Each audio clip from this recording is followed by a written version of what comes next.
Alors l'Europe a tout d'abord imposé ce qu'on appelle une immatriculation commune. Alors tout simplement, ça vise à lutter contre la criminalité sur la route qui utilise des voitures, notamment pour tout ce qui est les trafics de drogue et compagnie. Donc tout simplement, une immatriculation commune, un fichier commun, tout simplement pour faciliter le travail des forces de police, pour accélérer l'identification des voitures, notamment par exemple tout ce qui est les criminels, tous les chauffards en fait qui roulent à 150 à l'heure sur l'autoroute alors qu'ils ne devraient pas. Voilà.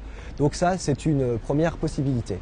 L'Union européenne a aussi standardisé le permis de conduire. Alors on a toujours l'habitude de notre petit papier rose, mais maintenant l'Union européenne s'est surtout rendu compte d'une chose, c'est que ce papier, quand on le met dans la poche et que le jean passe à la machine à laver, c'est délicat, le permis de conduire souffre et est détruit et on n'a pas de duplicata qui est délivré. Donc l'Union européenne a tout simplement imposé un permis de conduire commun qui est donc sous le format du carte de crédit qui sera qui est normalement en plastique.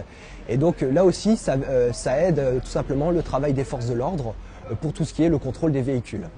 Les premiers permis sont en train d'être délivrés et normalement, pas d'inquiétude pour ceux qui ont encore le papier rose, tout simplement lorsqu'ils devront faire le renouvellement du permis, ils auront le permis de conduire européen.